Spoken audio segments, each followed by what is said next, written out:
Eurovision Song Contest is currently the most viewed non-sporting competition in the world, with the 2023 contest being viewed by 162 million people worldwide. That's more than this year's Super Bowl. However, when people think of Eurovision, they mostly think of politics. And while EBU has a strict no politics rule in place, there were some incidents in the past. Some inevitable and some surprising. I'm here to take you on a journey back in time since the contest's inception to present day, to uncover various political incidents which either hindered the country's song or even prevented them from participating. But first, how did it all begin? The ESC, as we will call it, was born in 1954, spearheaded by Sergio Pugliese and Marcel Bezençon. A song competition based on the Sanremo festival, where broadcasters from different European countries compete against each other, first took place in Lugano in 1956, with the EBU being its governing body. Since then, the contest has seen 67 editions and has grown immensely, but it wasn't long until politics started to mess with it. The first incident occurred in 1968. 1968 was the first edition broadcasted in color. 17 countries took part, one of them being Spain, who internally selected Juan Manuel Serrat to represent the country with the song La La La. This would have been the first song in the contest to be sung in Catalan. However, Francisco Franco, the leader of Spain at that time, did not allow Serrat to perform in Catalan. Instead, RTVE changed the representative to Maciel, who sang the song in Spanish. Spain went on to win the contest by just 1 point.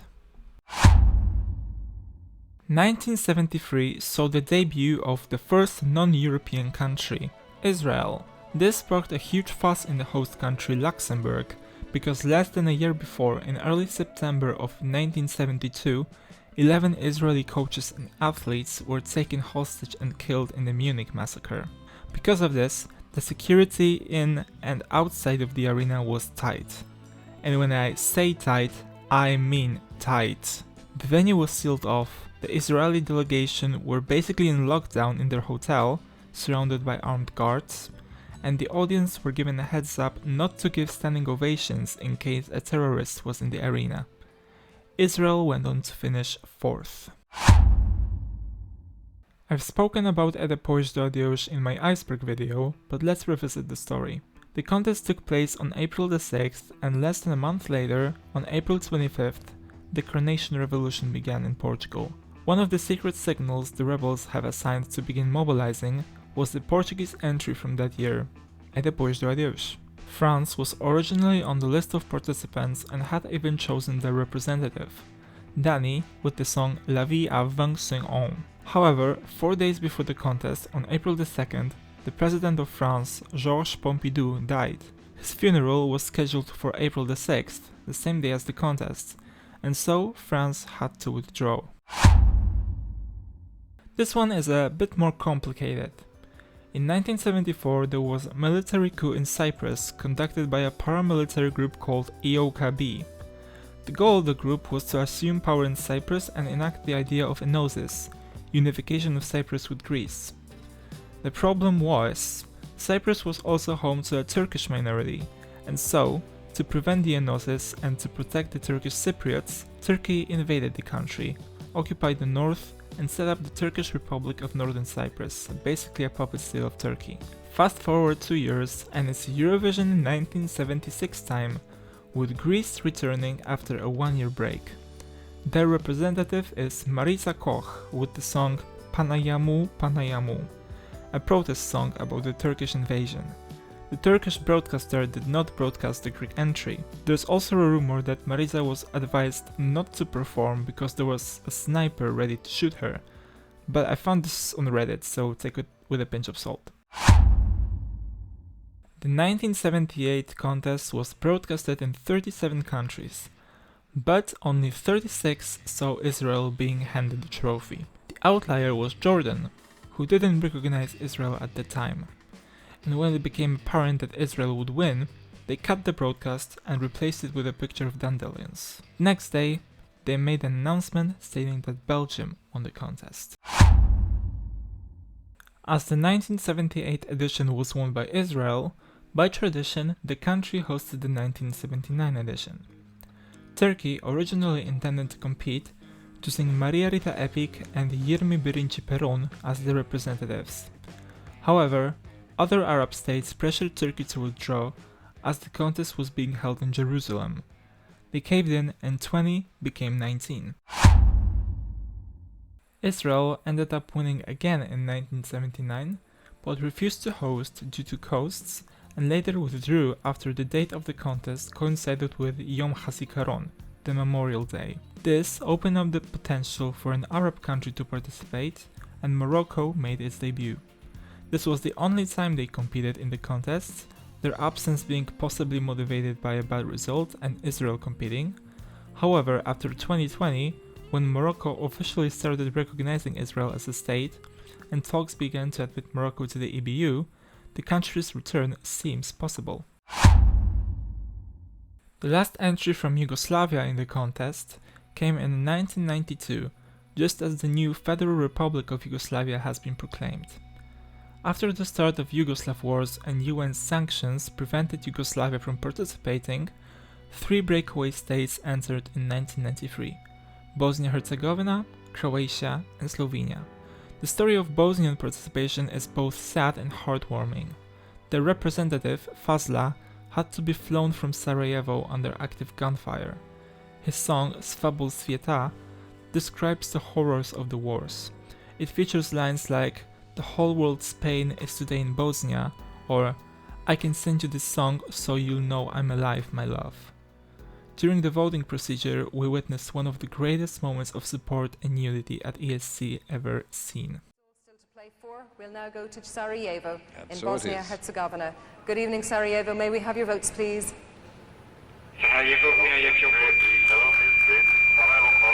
Hello, Sarajevo. We're hearing you.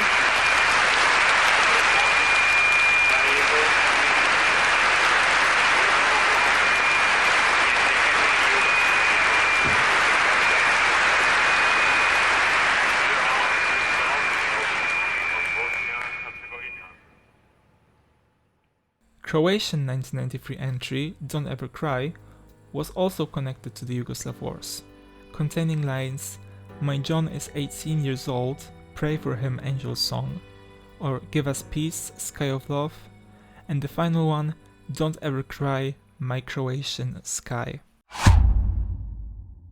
Israel's 1998 winning entry, Diva, seemingly has nothing political in it.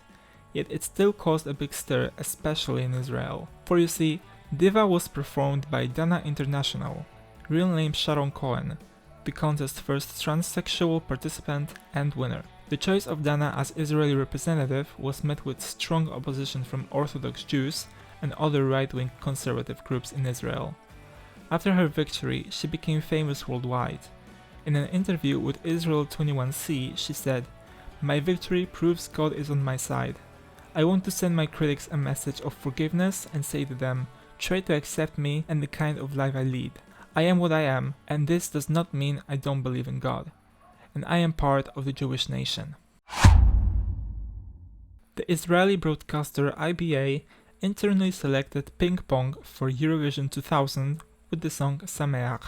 This decision was highly criticized by composers and musicians in the country, and Ping Pong added fuel to the fire when they expressed their intentions to wave Israeli and Syrian flags during their performance. The IBA threatened that they would have to bear all the expenses regarding the contest. However, the artists didn't cave in and waved the flags on stage. After the contest, the Knesset's Education Committee said that the performance was a disgrace and a shame to the State of Israel, the Broadcasting Authority, and Israeli culture. Slovenia hosted a televised selection to determine their 2002 representative. The voting panel was made up of expert jury, TV jury, and the public vote, all having identical power. Due to technical issues, however, the televote was nullified, and only the 2 jury panels chose the Slovenian entry, a drag queen trio Sestre with Samo Ljubezin. This sparked a huge controversy in the country, as both pro and anti-LGBT groups protested in Ljubljana. Luis van der Laan, a Dutch MEP, said, I was very shocked to learn that in Slovenia there is again a debate relating to sexual minorities. That the issue of gay rights is coming up confirms to us perhaps Slovenia is not yet ready to join the EU. It took Slovenia 5 more years until their EU accession. In 2006, Slovenia legalized same-sex partnerships, and in 2002, they became the first Slavic state to legalize same-sex marriage. The song representing Ukraine in the 2005 ESC was Razem nas bahato, nas ne podolati by Green Jolly. The same exact song was used as an anthem for the Orange Revolution less than a year before, so the entire song had to be revamped in order to pass the no politics rule set by EBU.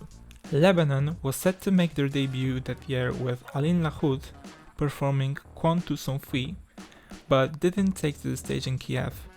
The problem was the tense relationship with one of the participating countries. No prize for guessing which one. Lebanese TV had to broadcast the Israeli performance in full if they didn't want to be sanctioned, but as anything that had to do with Israel was illegal in Lebanon, they were forced to pull out. The Georgian entry for the contest in Moscow was Stephanie and Frigi with the song We Don't Wanna Put In. You can see where this is going, right? The lyrics were a subtle reference to the 2008 Russo-Georgian War and Vladimir Putin. The EBU, in line with their no politics rule, asked the artists to change either the lyrics or the song. They refused and pulled out of the contest, citing EBU being under unprecedented Russian pressure. The 2011 edition was won by Azerbaijan, and by tradition, the 2012 contest was held in Baku. Now, Azerbaijan doesn't quite get along well with their neighbors, Armenia, both countries fighting over the Nagorno-Karabakh region. Armenia initially confirmed participation in the 2012 contests. However, after the speech by Azeri President Ilham Aliyev, when he said, "Our main enemies are Armenians of the world and the hypocritical and corrupt politicians under their control," Armenia decided to withdraw. The 2017 contest was held in Kiev. Russia decided to internally select Yulia Samoilova with the song Flame is Burning. However, on April 13th, Russia withdrew from the contest as Yulia was banned from entering Ukraine after she traveled directly from Russia to Crimea, which is illegal under Ukrainian law. Samoilova went to represent Russia the following year, and on the night of the final, she gave a concert in Crimea. After the Belarusian protest of 2020, it was clear that Belarus would only send state-approved artists. Val, the would-be 2020 representatives, weren't invited back due to their support of the opposition, and BTRC, the public broadcaster, despite holding an open call national selection, opted to, seemingly out of nowhere, internally select Galassi z Mesta. The song, called Ja nauczę ciebie, was a condemnation of the 2020 protests and told how they, government, would teach you how to walk in line. This caused public outrage in the Eurovision community. The EBU, unsurprisingly, called on the artists to change their song. Their second submission, Piesnia Prozacja, also didn't comply with the rules. As a result of this, Belarus was not only disqualified, but was also given a 3-year suspension from the EBU, and on July 1st, the BTRC was expelled altogether, meaning they cannot broadcast and participate in the contest. They can reapply for the membership again from June 11th, 2024 onwards. Russia originally confirmed their participation in Turin, but after February 24th, their participation was called into question. Several countries threatened to withdraw altogether if Russia was to compete, and a day after the invasion, Russia was expelled from the contest. The Russian broadcasters withdrew from the EBU altogether, making Russia's return to the contest in the future impossible. The Ukrainian representative was chosen through a televised national selection, Vidbir. The winner was Alina Pash with Shadows of Forgotten Ancestors. A few days after her victory, allegations emerged that Pash entered Crimea illegally, which in accordance to Vidbir's rules would have prevented her from participating. Pash was also accused of forging travel documents in order to participate. On February 16th, Alina Pash withdrew from representing Ukraine and the honor was passed to the second place, Kalush Orchestra. They wanted to participate in the contest and won. Now, as much as I love Eurovision, its political nature cannot be denied. It was, is, and will be a part of the spectacle. Sometimes controversial, and sometimes bringing a message of support. It may be only July, but I'm already looking forward to what 2024 will bring us.